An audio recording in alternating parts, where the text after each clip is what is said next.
Swipe, Biamaka cannot hold back the tears as he recounts the events in his village back in 2007. His ordeal started when he visited a sick friend. He was seated on the bed. I also sat on the bed. We didn't know Ebola. That's the truth.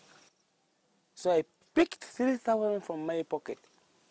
Say, buy a kilo of sugar or half of sugar. So in that contact, that process, I got the infection. The health ministry warned on the radio that Ebola had broken out, and when his friend died, Biamaka panicked. The coffin reached. I myself, I ran and actually hid in the cocoa plantation, fearing for Ebola, yet I have the virus. I didn't know. But we were buried. So after like 21 days, I got the infection.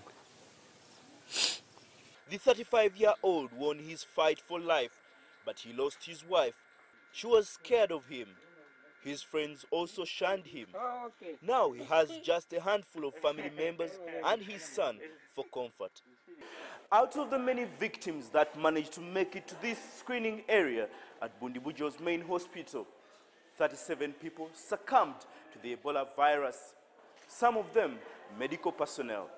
A doctor and 4 nursing officers died at this facility as they treated patients. Staff say that's the risk they must take in trying to save lives. Yes, you know this patient is sick, may be exposing me to other infections, but you also need to be close to that person to really make a person feel psychologically that, hey, the doctor is handling me. And that is situations where we go into contact with a patient and end up touching a patient without protection, such as gloves, uniform. Ebola first hit Uganda in the year 2000, killing more than 400 people in the north of the country. The last outbreak in 2012 killed 4 people in the central district of Luwero. Veterans of the struggle against Ebola say medical staff alone can't beat it. You cannot fight Ebola as just a health worker unless there is that combined approach of community participation, international community, and health worker. You cannot fight Ebola. That was the way we managed Ebola in Bundibugyo.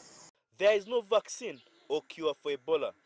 As of 27th July, the World Health Organization put the death toll from the West African outbreak at 729, the worst outbreak on record. Baleke, CCTV, Western Uganda.